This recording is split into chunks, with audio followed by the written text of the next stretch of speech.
નમસ્કાર. આપણી લોકશાહી માત્ર ચૂંટણીઓ પર જ નથી ટકતી એને જીવંત રાખવા માટે કેટલીક સ્વતંત્ર સંસ્થાઓ કામ કરે છે. આ એવી સંસ્થાઓ છે જે કોઈ પણ રાજકીય દબાણથી ઉપર ઉઠીને બંધારણના સાચા રક્ષક તરીકે ઊભી રહે છે. તો ચાલો આજે આપણે ભારતના આ અદૃશ્ય પણ અત્યંત શક્તિશાળી સ્તંભોને નજીકથી ઓળખીએ. તો સૌથી પહેલો સવાલ, આ બંધારણીય સંસ્થા એટલે શું? એકદમ સરળ ભાષામાં સમજીએ તો આ એવી સંસ્થાઓ છે જેમનો પાવર સપ્લાય સીધો આપણા બંધારણમાંથી આવે છે, કોઈ સરકાર પાસેથી નહીં. અને આ જ વસ્તુ એમને સીબીઆઈ જેવી સંસદના કાયદાથી બનેલી સંસ્થાઓથી કે પછી નીતિ આયોગ જેવી સરકારી આદેશથી બનેલી સંસ્થાઓથી સાવ અલગ પાડે છે.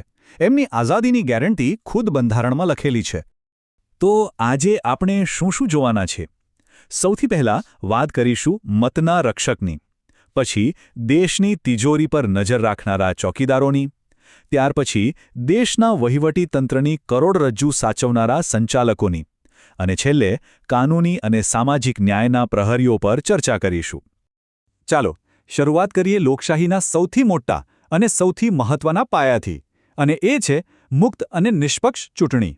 અને આ મહાકાય જવાબદારી જેમના ખભા પર છે એ છે આપણું ભારતીય ચૂંટણી પંચ. અહીંયા આપણા બંધારણ ઘડવૈયાઓની દીર્ઘદૃષ્ટિ જુઓ.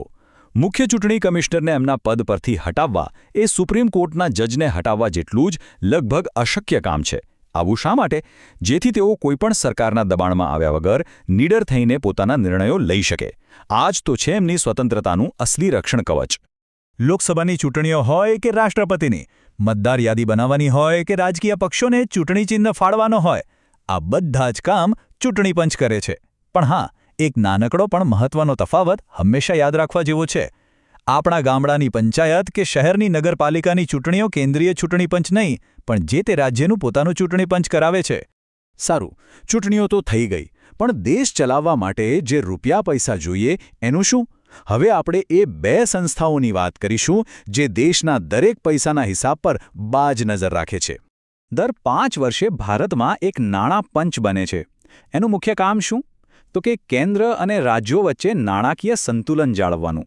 તે સરકારને ભલામણ કરે છે કે ટેક્સમાંથી ભેગા થયેલા પૈસામાંથી કયા રાજ્યને કેટલો હિસ્સો મળવો જોઈએ. જો કે એમની ભલામણો બંધનકર્તા નથી હોતી, પણ સરકાર એને બહુ જ ગંભીરતાથી લે છે.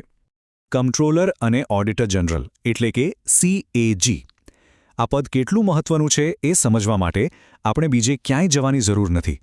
ખુદ બંધારણના ઘડવૈયા ડૉક્ટર B.R. આંબેડકરે કહેલું કે આ અધિકારી કદાચ ભારતના બંધારણમાં સૌથી મહત્વપૂર્ણ છે. વિચારો, CAG એટલે જનતાના પૈસાના સાચા ચોકીદાર.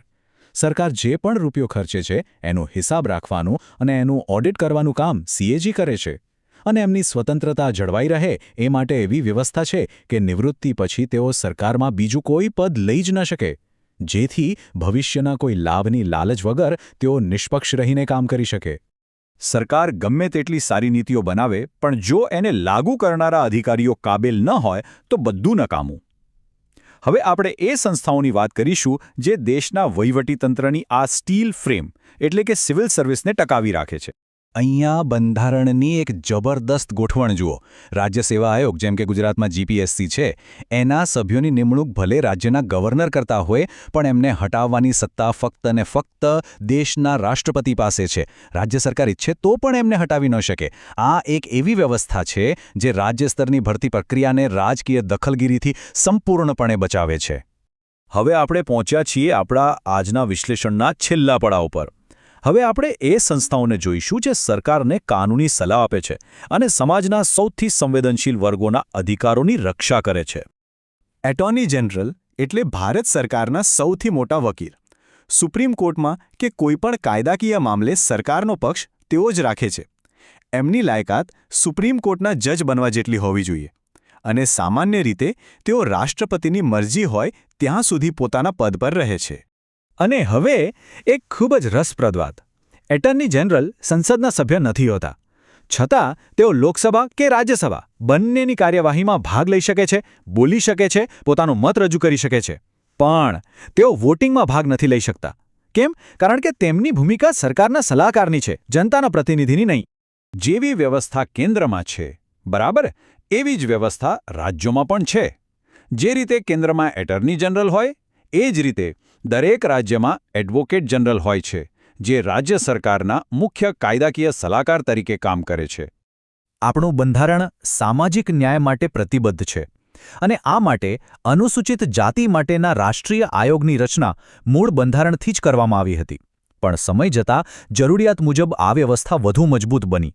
2003માં આદિવાસી સમુદાય માટે એક અલગ આયોગ બન્યું અને છેલ્લે 2018માં પછાત વર્ગોના આયોગને પણ બંધારણીય દરજ્જો આપવામાં આવ્યો. આ આયોગો માત્ર કાગળ પર નથી, એમની પાસે સિવિલ કોર્ટ જેટલી જ સત્તાઓ છે. આનો મતલબ એ છે કે તેઓ કોઈને પણ પૂછપરછ માટે બોલાવી શકે છે, સરકારી દસ્તાવેજો માંગી શકે છે અને પોતાના સમુદાયના અધિકારોના હનનની કોઈ પણ ઘટનાની ઊંડાણપૂર્વક તપાસ કરી શકે છે. તો આ હતા આપણા બંધારણના રક્ષકો, જેમની રચના દાયકાઓ પહેલાંના ભારતને ધ્યાનમાં રાખીને થઈ હતી. પણ સવાલ એ છે કે આજની આ ડિજિટલ દુનિયા અને સતત બદલતા રાજકીય પરિદૃશ્યમાં આ સંસ્થાઓ પોતાની સ્વતંત્રતા અને અસરકારકતા કેવી રીતે જાળવી રાખશે? આ આવનારા સમયનો સૌથી મોટો અને મહત્વનો સવાલ છે. આ વિશ્લેષણના રચયિતા છે ડૉક્ટર સંજય પરમાર, જામનગર.